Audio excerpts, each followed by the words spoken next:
Okay, so I want to show you how to make a simple little embellishment. This is just some book paper that I have used to create this pretty little embellishment on this page. And it's kind of a nice little extra that you can add to journals, or this is an art journal that I did some years ago. And it's actually a simple thing. So I like to do projects like this that are simple but easy to make, and that add so much to your page. So here I have just taken plain old leftover book page pieces, and I cut out using some die cuts. I could have just used scissors, but it was faster to do die cutting. So I have some flower shapes here, and I've got some distress ink, and so just to make layers stand out from one another, I'm going to just put some color on these petals. I'm not going to be really fussy about this. I'm just wanting to make some of them stand out a little bit from the other book pages, because I cut it out of all the same book pages. This one I use different book pages, so you can see that's why there's different colors. So this one's lighter than that one, for example, and so they stand out just because of the different paper. But here I have just used the same book paper over to cut out all of these pieces. So there's one layer. It's just kind of a simple distressed ink look on the petals of that flower. And the next layer is going to be this one, and I'm not going to worry about that one. I'm going to leave it. And then the next layer is going to be this one right here. So this one I'll change it up. I'll use a pink.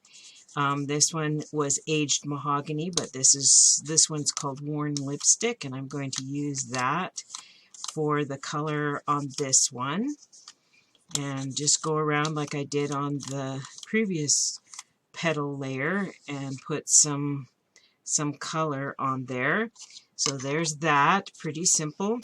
Now my plan is to have this go in the center, and then this to go on top. This is a little button that I had, and this is a little wooden cutout that I had. Now this wooden cutout does not have holes in it, so I'm going to use a tool here. This is called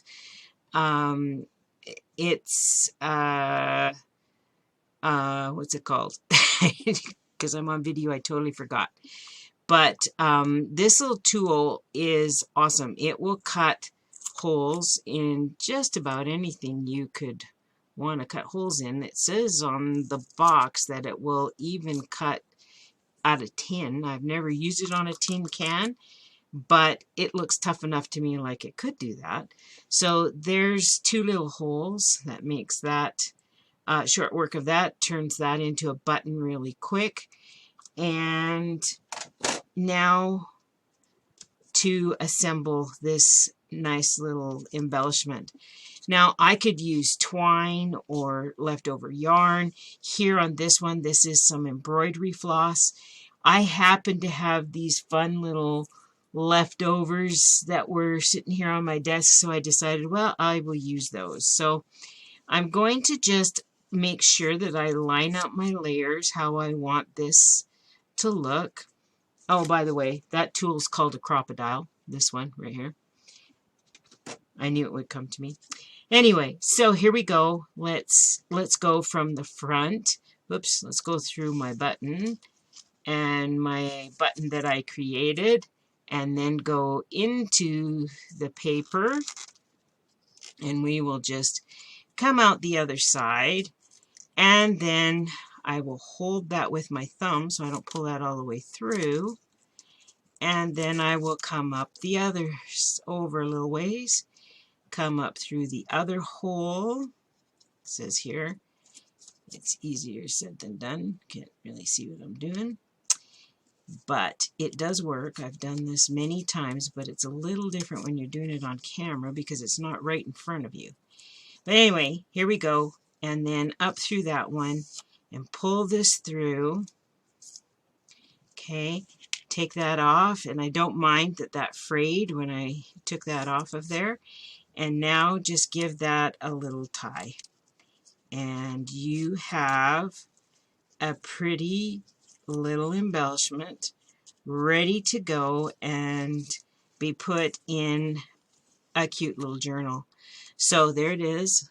You can see all the layers. You can see there's the pink layer, the not colored layer, and then the aged mahogany layer.